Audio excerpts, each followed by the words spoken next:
নমস্কার বন্ধুরা, welcome back to my channel Champa Rannaghar. আজ আমি আপনাদের সঙ্গে শেয়ার করব দুর্দান্ত স্বাদের আর একদম নিউ টিফিন রেসিপি, যেটা সন্ধ্যার সময় বা সকালে ব্রেকফাস্টেও খেতে পারেন। তাহলে চলুন বন্ধুরা দেখে নিই আমার আজকের এই ক্রিস্পি মচমচে মজাদার টিফিনের রেসিপিটি। এটি খেতে কিন্তু অত্যন্ত সুস্বাদু। একবার বাড়িতে বানিয়ে খেয়ে দেখবেন। আর প্লিজ বন্ধুরা প্রথম থেকে শেষ পর্যন্ত ভিডিওটি দেখার অনুরোধ রইল। এখানে ময়দা নিয়ে নিয়েছি, ময়দার কোনো মাপ নেই। এটাকে টিফিনের পরিমাণটা বাড়ানোর সাথে সাথে এটাকে বাড়িয়ে বা কমিয়ে নিতে পারেন। ময়দার মধ্যে দিয়ে দিয়েছি সাদা তেল, আর দিয়ে দিয়েছি লবণ, আর দিয়ে দিচ্ছি পরিমাণ মতো কালো জিরে। সমস্ত শুকনো উপকরণ দিয়ে খুব ভালো করে ময়দাটার সাথে মিশিয়ে নিতে হবে, যাতে টিফিনগুলো ক্রিস্পি হয়। তাই জন্যে খুব ভালো করে আমি ময়াম দিয়ে নিয়েছি। এবারে অল্প অল্প জল দিয়ে ময়দাটাকে একটা ডো বানিয়ে নিতে হবে। প্লিজ বন্ধুরা, ছোট্ট একটা রিকোয়েস্ট, যদি আমার আজকের ভিডিও আপনাদের ভালো লেগে থাকে অবশ্যই লাইক করবেন, শেয়ার করবেন, আর কমেন্ট করতে ভুলবেন না যে আমার আজকের রেসিপি আপনাদের কেমন লাগলো। ডোটা রেডি হয়ে গেছে। এখন একটু হাতে তেল নিয়ে ওপর দিয়ে একটু সাদা তেল ময়দার সাথে খুব ভালো করে আবারও মিশিয়ে দিচ্ছি। মাখার পর এই যে ময়দার সাথে তেলটাকে দিয়ে খুব ভালো করে মিশিয়ে দিচ্ছি, এর কারণে কিন্তু টিফিনগুলো অনেকক্ষণ পর্যন্ত ক্রিস্পি আর মচমচে থাকবে।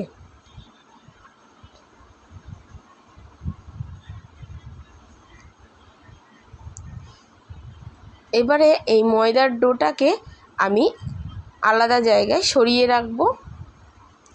এবারে ভিতরে পুর দেওয়ার জন্যে আমি পুরটা বানিয়ে নেব। পুর বানানোর জন্যে এখানে 3খানা সিদ্ধ আলু নিয়ে নিয়েছি। এবারে একটা গ্রেটার দিয়ে আলুগুলোকে গ্রেট করে নেব। আলুগুলোকে গ্রেট করে নিলে আলুর মধ্যে আর কোনো রকম লাম্পস থাকবে না। এখন এই আলুর মধ্যে দিয়ে দিচ্ছি পরিমাণ মতো লবণ, আর দিয়ে দেবো কিছুটা সর্ষের তেল। এখানে কাঁচা সর্ষের তেল আমি ব্যবহার করলাম, যাতে আলুগুলো হাতের মধ্যে চপচপে করে লেগে না যায়। এখন এর মধ্যে কিছু শুকনো মশলা ব্যবহার করব। দিয়ে দেব লঙ্কার গুঁড়ো, আর এখানে একটা ভাজা মশলার গুঁড়ো, চাট মশলার গুঁড়ো, ধনেপাতা, কাঁচা লঙ্কা। ভাজা মশলার মধ্যে আছে গোটা জিরে, গোটা ধনে, গোটা গোলমরিচ, গোটা দারচিনি, লবঙ্গ, এলাচ, সব কিছুকে ড্রাই রোস্ট করে আমি মশলা বানিয়ে নিয়েছি। সেই মশলাটাই এই আলুর পুরের মধ্যে ব্যবহার করলাম। এতে কিন্তু খেতে অত্যন্ত টেস্টি লাগবে। আর দিয়ে দিয়েছি চাট মশলা, ঝাল লঙ্কার গুঁড়ো, ধনেপাতা, কাঁচা লঙ্কা। এবারে সমস্ত মশলা দিয়ে ভালো করে মাখার পর হাতের মধ্যে ছোট ছোট বল করে নিয়ে লম্বা লম্বা ল্যাংচা শেপ আমি করে নিচ্ছি। দেখুন, তেল দেওয়ার জন্যে কিন্তু আলুগুলো হাতের মধ্যে চ্যাট করে লেগে যাচ্ছে না। বন্ধুরা, এই যে ভাজা মশলাটা এর মধ্যে ব্যবহার করেছি, এতে টিফিনের টেস্টটা অসাধারণ আসবে। আশা করি বুঝতে পারছেন যে আমি কিভাবে ভেতরের পুরটাকে রেডি করে ফেলেছি। ঠিক এইরকমভাবে সমস্ত আলুগুলোকে এরকম লম্বা লম্বা ল্যাংচা শেপ করে নিয়ে চলে আসতে হবে। হয়ে গেছে বন্ধুরা। এখন দেখুন, যে ময়দা মাখাটা আমি সরিয়ে রেখেছিলাম, ময়দাটাকে নিয়ে আবারও একটু হাত দিয়ে মেখে নিয়ে এর থেকে একটু বড় বড় লেচি বানিয়ে নিচ্ছি। রুটির থেকে একটু বড় লেচি হবে। এখন একটা লেচি নিয়ে নিয়েছি, আর এর উপরে সামান্য একটু ময়দা ছড়িয়ে নেব। নিয়ে এটাকে রুটির মতো আমি বেলে নেব।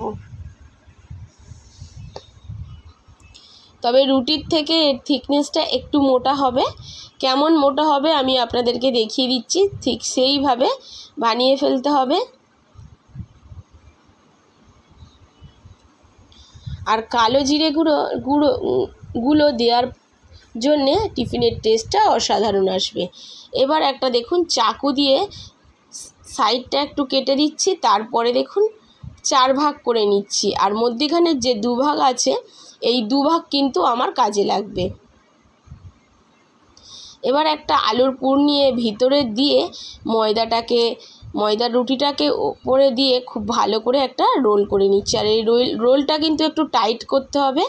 দেখতেই পাচ্ছেন বন্ধুরা, যতটা পারবেন একটু টাইট করে ঠিক এই রকমভাবে ঘুরিয়ে নেবেন।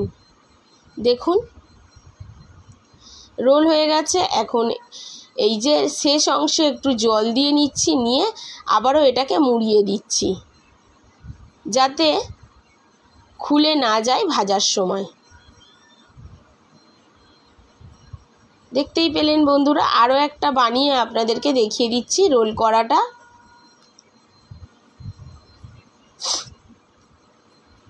কতটা সুন্দর হয়েছে।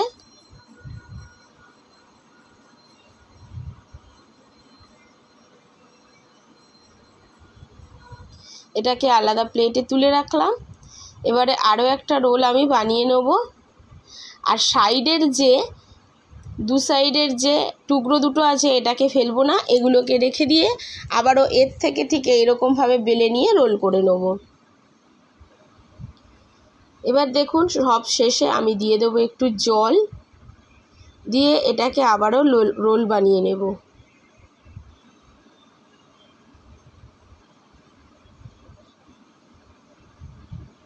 দেখতেই পেলেন বন্ধুরা কেমনভাবে আমি বানালাম।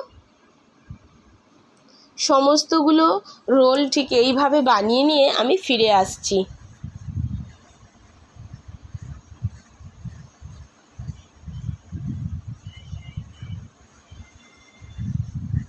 দেখুন কত সুন্দর হয়েছে দেখতে এগুলো খেতেও অত্যন্ত টেস্টি হয়।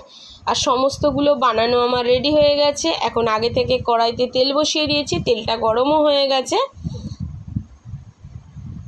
এবারে দেখুন এগুলোকে আমি একটু ডিপ ফ্রাই করে নিচ্ছি।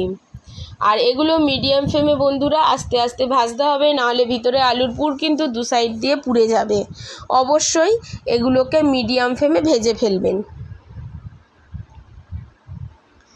হাই ফ্লেমে কিন্তু ভাজতে যাবেন না, তাহলে টিফিনটা পুরোটাই কিন্তু পুড়ে যেতে পারে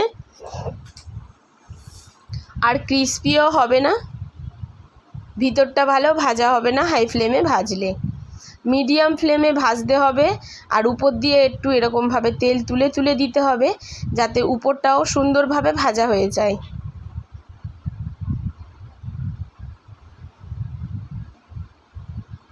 দেখুন বন্ধুরা কতটা সুন্দর করে ভাজা হচ্ছে। একটু লালচে লালচে করে এগুলোকে ভেজে নিতে হবে।